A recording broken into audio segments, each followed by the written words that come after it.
You are listening to The Evidence Locker. Thank you for choosing our podcast. Our sponsors make it possible for us to keep bringing you new episodes. Please support them as they have some great deals just for you, our listeners. If you prefer to listen advert-free, you can. Simply find us on Patreon, where plans start as little as $2 a month. 25% of these proceeds are donated to the Doe Network, working to bring closure to international cold cases. For more information, follow the link in the show notes. Our cases have been researched using open source and archived materials. It deals with true crimes and real people. Some parts are graphic in nature, and listener discretion is advised. Each episode is produced with the utmost respect to the victims, their families, and loved ones. Nestled amongst sun-drenched olive groves in central Portugal lies the historic village of Alcaçovas. This tranquil town, with its rich history, is located about an hour 40-minute drive southeast of Lisbon. Whitewashed buildings with decorative stone streets and green patches of grass and trees make for a welcoming little town, which is home to about 800 people. Known for a treaty that was signed there in 1479 between Spain and Portugal, Alcaçovas is renowned as a place of peace. Francisca Silva grew up in the region but had relocated to France. In August 2007, she was enjoying the blissful summer back in her hometown with her husband David. In Portugal, they were embraced by their loved ones, like every summer. Warm friendships were revisited as they shared delicious meals, and everything seemed just right. But all of that was about to change. When David returned from an afternoon of fishing on the evening of Tuesday the 28th of August, he found his home in disarray. He called out to Francisca, but she did not answer. As he made his way from one room to the next, he saw that the entire house had been ransacked. Then he came upon his wife's mutilated body. 47-year-old Francisca was lying dead on the living room floor. It was obvious that she had suffered a violent death. Police rushed to the scene, and soon the whole town knew about the murder. It was an unprecedented event, and locals were shocked to the core. Alcaçovas was the kind of place where everyone greeted each other, and people helped one another out. Knowing there was a killer among them was too much to fathom for the people who loved their village. Who was the monster that shattered the peace and killed one of their own in such a brutal fashion?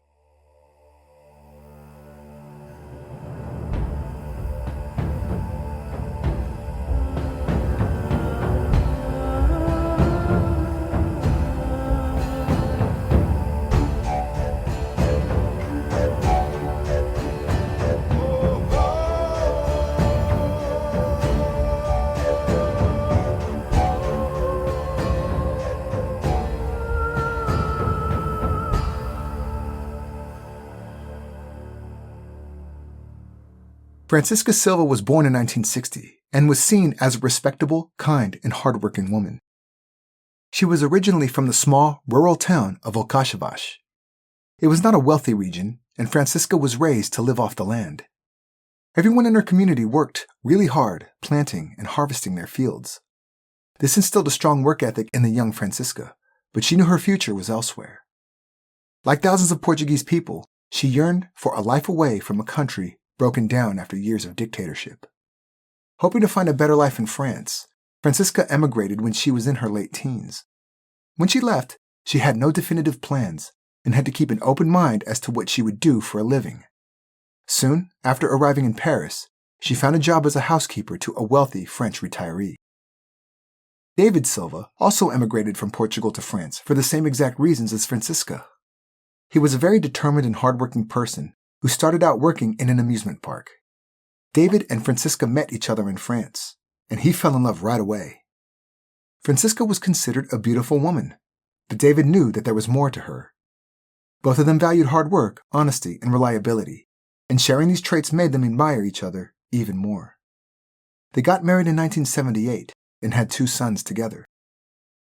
By the time their sons were grown up, David had his own business in Paris, selling fireplaces, chimneys, garden statues, and barbecues. Even though it was a small business, this was a great accomplishment, since he started from scratch, without any financial aid or connections. Soon, he was well respected in France, as he had been in Portugal.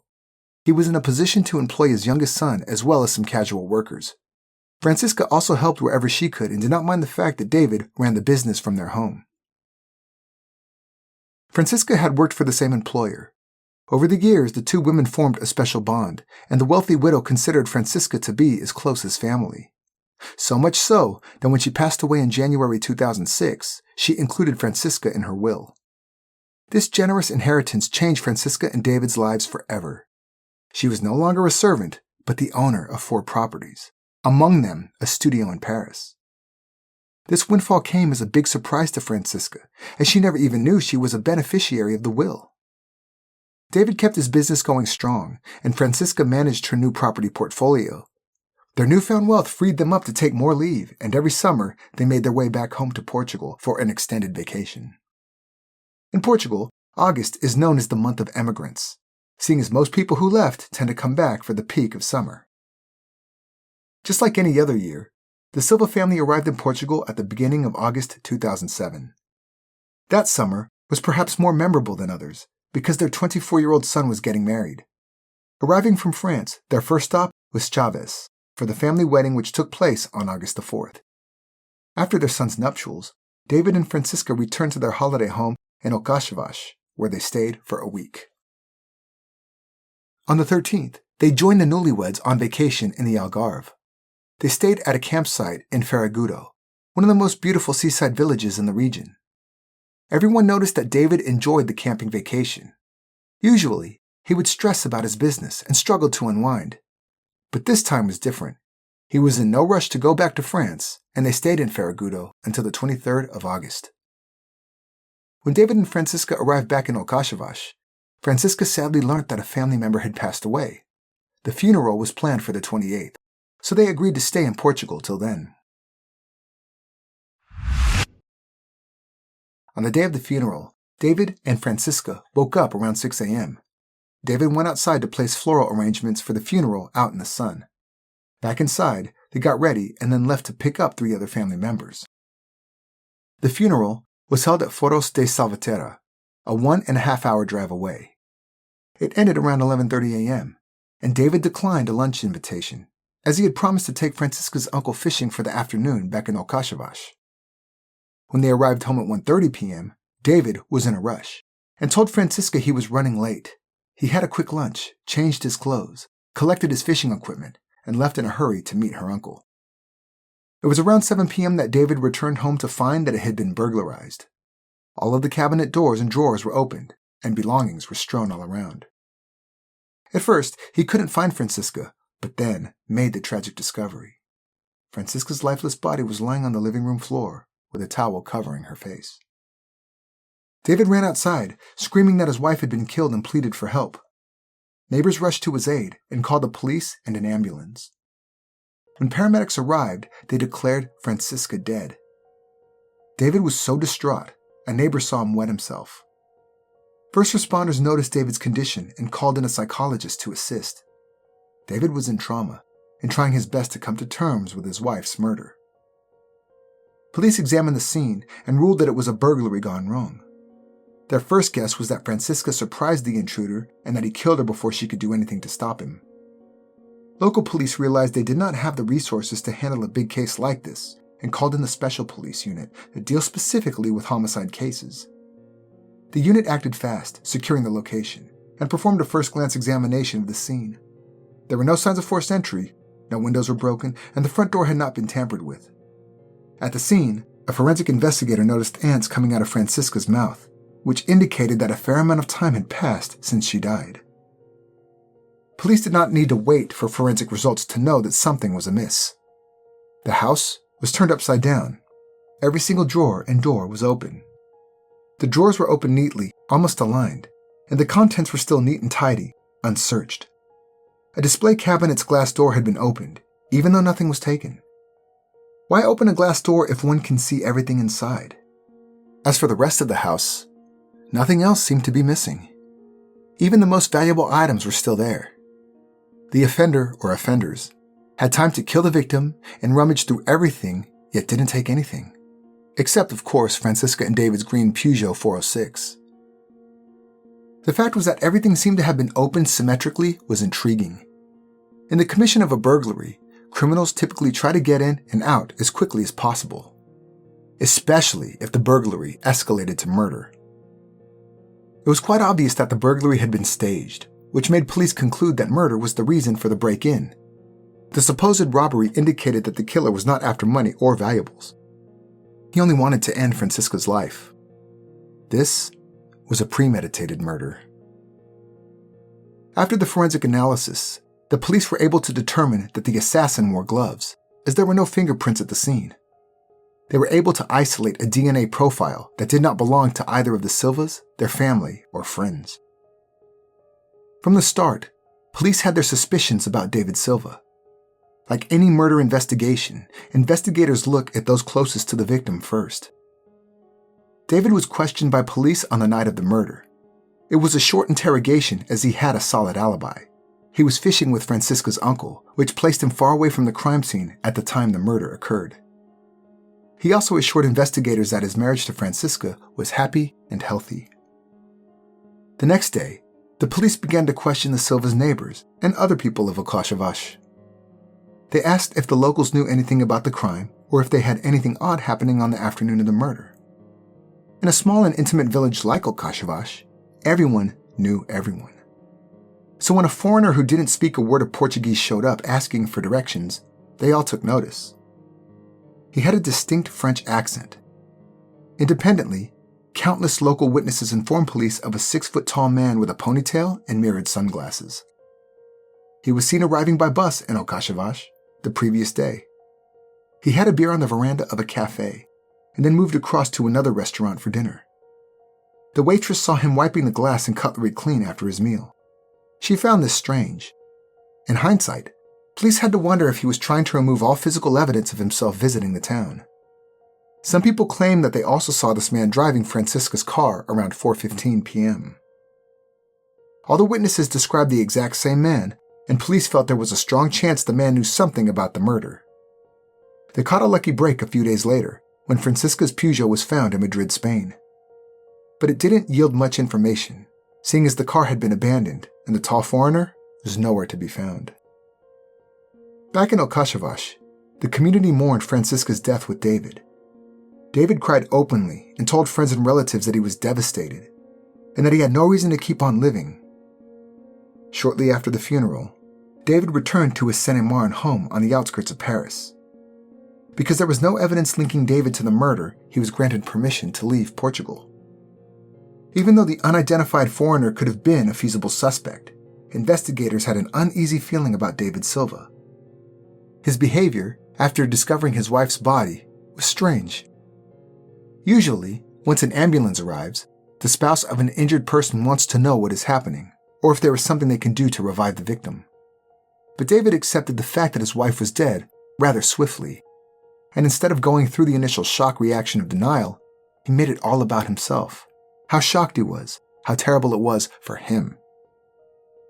Also, the fishing excursion with Francisca's uncle was strange. He was an elderly man and was not very keen to go out with David. However, because David kept pestering him about it, he said he would go. And then David did not accept an invitation to lunch after the funeral, insisting that he had to take the uncle fishing. The only logical explanation for his behavior was that he wanted to ensure Francisca was at home that afternoon. As for himself, was the fishing outing David's way of ensuring an alibi for the entire afternoon? When he arrived back, he noticed the car was gone. Instead of going inside, he walked around the village, asking people if they had seen Francisca. He told everyone he spoke to that he had been fishing all afternoon and came home to see the car was gone. He spent an hour and a half walking around the village, supposedly looking for his wife, before finally going home. He made sure everyone knew he had not been home the entire afternoon. It was only a hunch, shared by detectives, that David knew more than he was letting on. Police decided to not write him off as a person of interest and keep an eye on him. As soon as David arrived back in France, he put the house he shared with Francisca up for sale. He told neighbors it was too painful to be there without her, and he had no other choice than to sell. He also sold his business and said he wanted to open a Portuguese restaurant. In the first week of October, police in Paris learned that a local man, 43-year-old Dominique Colinet, had gone missing. He was known to police as he had had some minor clashes with the law in the past. His teenage son reported him missing, and police tried to assure 15-year-old Jimmy that his dad would surely return soon. When there was still no sign of Dominique after a couple of weeks, his son paid another visit to his local police station. This time, he revealed a dark secret his father had told him. According to Jimmy, David Silva had promised his dad a large sum of money if he would kill Francisca. Dominique left France for Portugal on the 25th of August and returned a couple of days later. Dominique's brother-in-law, Hermani Nasser, also informed French authorities that Dominique told him that he was going to Portugal and that he was going to make a quick 35,000 euros. He alluded to the fact that he was going to do a job for David Silva. The last time he saw him back in Paris, he was going to collect his money. French police contacted their Portuguese counterparts to inquire about Francisca Silva's murder. When they confirmed the murder had taken place on August 28th, French police realized Dominique Colinet's son could have been right. They told Portuguese investigators about Dominique's disappearance, and everyone began to connect the dots. Dominique had done some casual work for David's fireplace business in the past. It was plausible that the men were in cahoots in some way or another. But where was Dominique? French police took David Silva in for questioning. He denied the accusation of hiring Dominique to kill his wife. During the interrogation, he cried and referred to his wife as his angel. Although police thought it to be crocodile tears, they had no solid evidence against David and had to let him go. As soon as he was out, clearly nervous about being in police crosshairs, he decided to leave France and set off to his hometown of Bombarral in Portugal.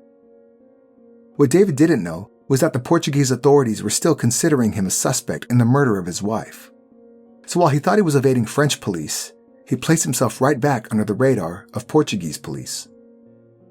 Even before David was back in Portugal, police had tapped his paternal uncle, José Luis's phone, and were monitoring their conversations.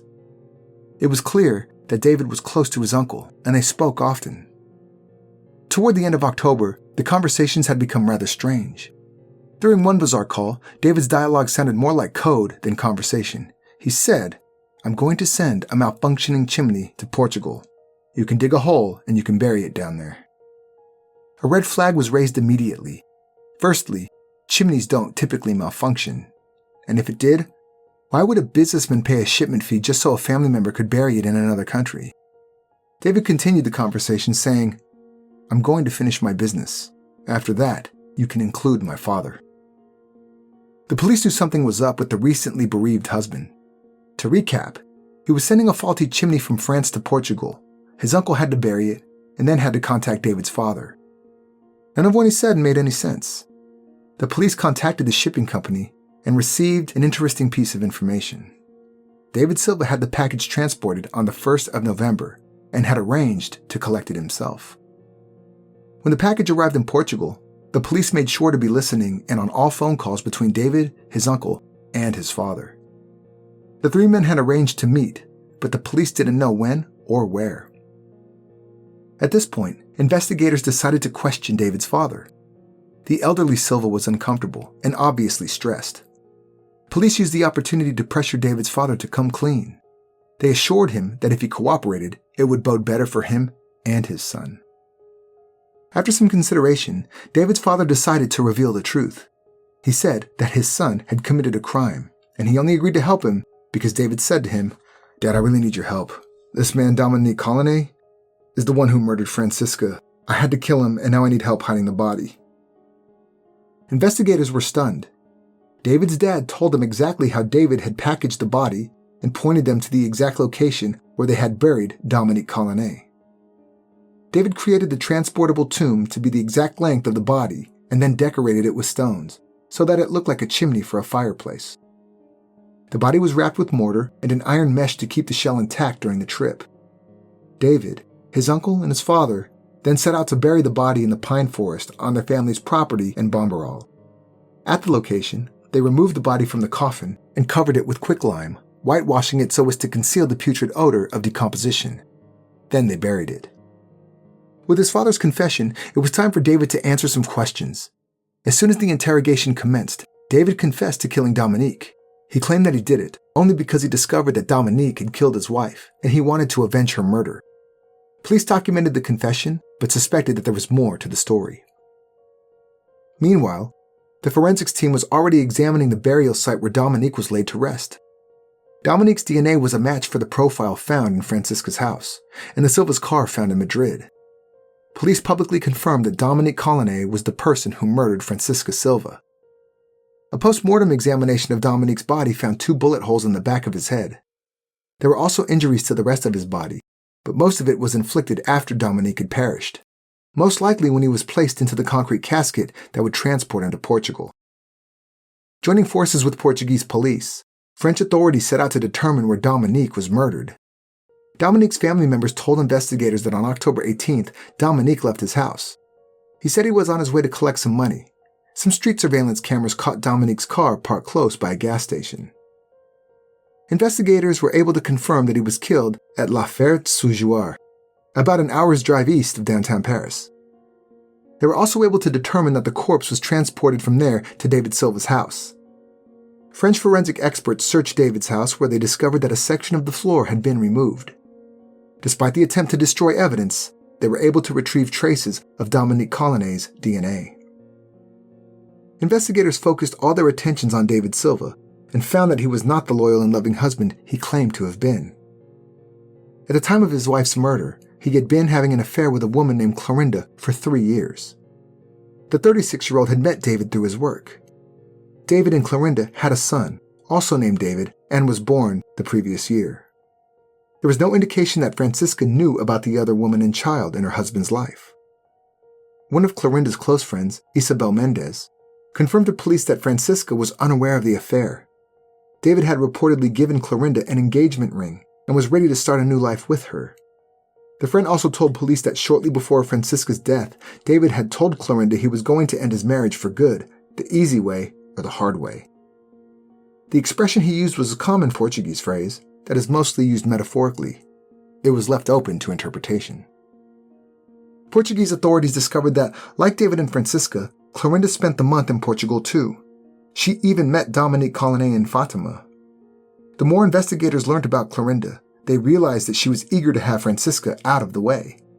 She wanted to enjoy the good life with David, and some of her acquaintances even referred to her as a gold digger. Friends informed police that Clorinda constantly pressured David to leave his wife so they could get married and be together as a family. In 2007, with his grown son getting married and set to start a family on his own, David was ready to end his marriage to Francisca. Portuguese police uncovered the fact that, at the beginning of 2007, David told Francisca that he wanted a divorce. He did not tell her about his affair and his baby, and only told her that he was tired of the way things were between them. Francisca thought her 49-year-old husband was experiencing a midlife crisis and refused to dissolve their marriage. Francisca was determined and vowed to work things out with David. This was not what David wanted to hear. And that is when the diabolical plan to kill his wife was born. At the beginning of July, David handed his lover an envelope and asked her to give it to Dominique Colinet when he arrived in Portugal at the end of August. Phone records showed several phone calls between David Silva and Dominique Colinet in the month of July.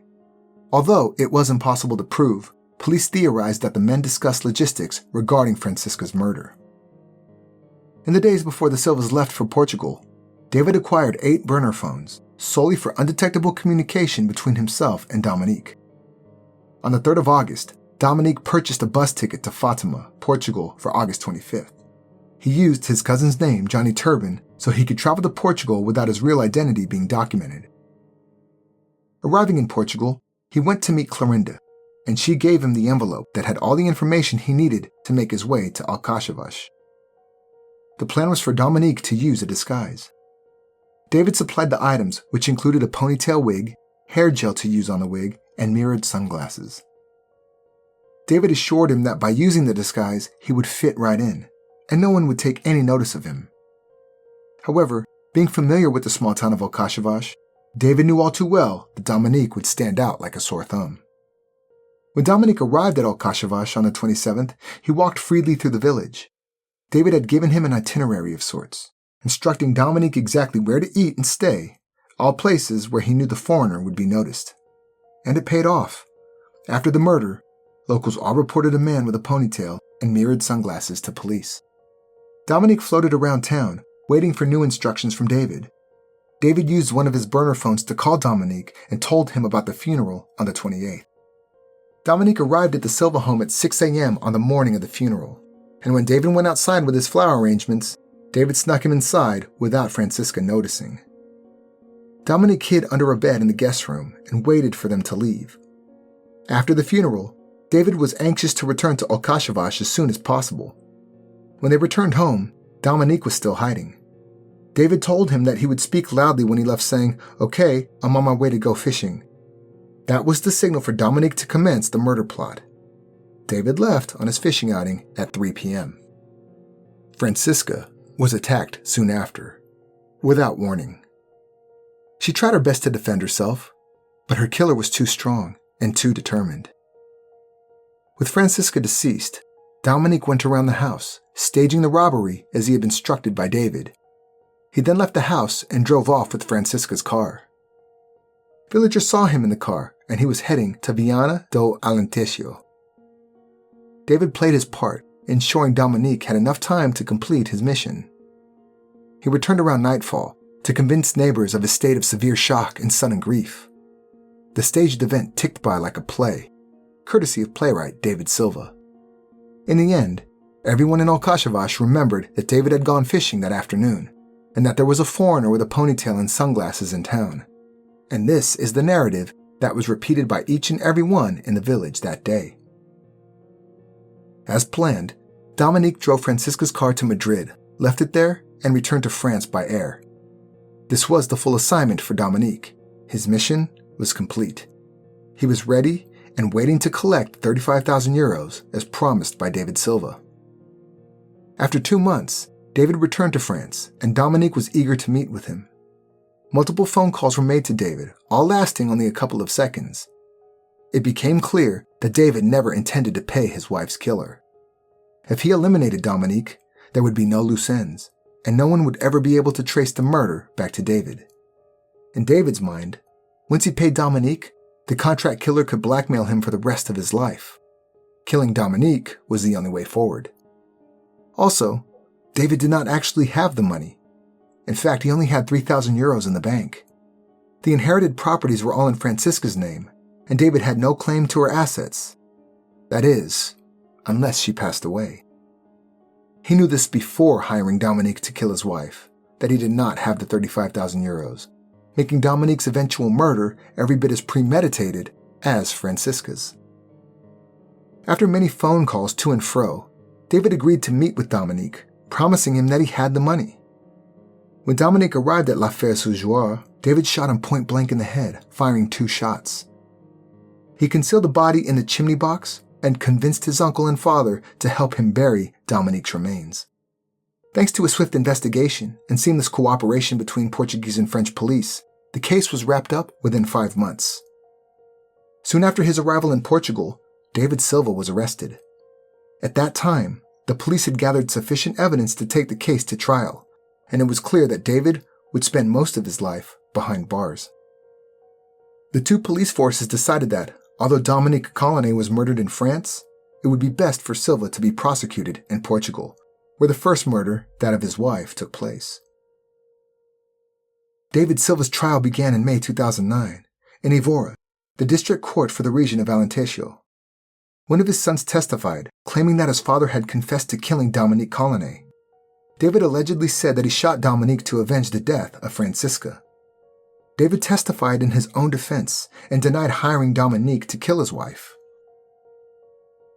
David presented himself as a victim and cried throughout his testimony, referring to his murdered wife as Princess. He insisted that he only killed the French laborer as an act of revenge. According to David, he thought Dominique had gone to their home to commit a burglary, but then things must have gone wrong. If one were to take a moment to consider this logically, why would Dominique, with no ties to Portugal, not able to speak the language, make a 7-hour journey to the small town of Alcaçovas to specifically rob his employer's house, but not take anything other than the car, and of course the life of Francisca? What did he have to gain?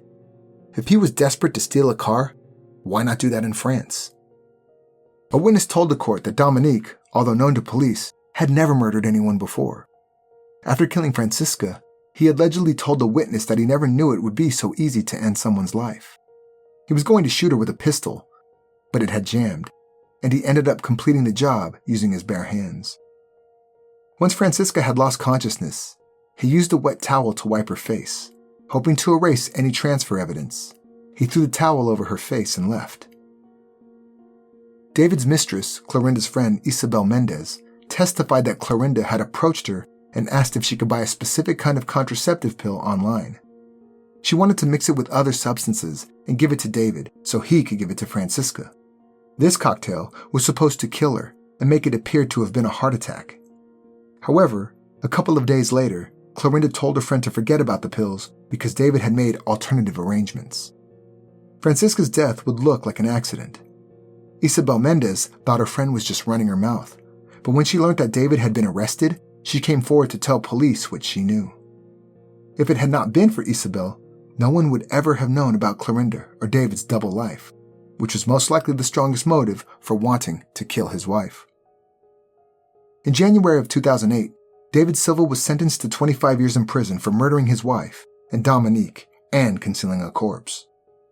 He received the highest possible penalty in Portugal.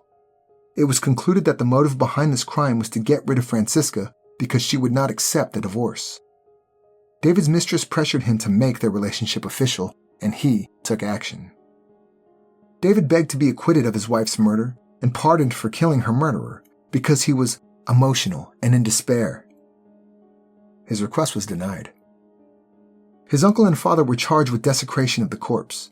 They were each handed a fine, as the judge believed they had no idea about the greater scheme, and that David was behind the murder of his own wife. The judge alluded to the fact that as a father, if he were in the same position, he probably would have done the same. David's lover Clorinda was not prosecuted because the only evidence of her involvement in the murder plot was the testimony of her friend. Once David was behind bars, close relatives said that he was deeply ashamed of his affair. But the family was divided. Others felt that David knew a divorce from Francisca would have left him penniless. He killed her so he could take her money and start over with his new family. For the most part, David Silva almost committed the perfect crime. If it had not been for Dominique's son, who came clean to police about his father's criminal act, Francisca's murder would have remained unsolved, and Dominique's disappearance would have remained a mystery. Without young Jimmy, nothing would have linked the two victims and the puppet master together.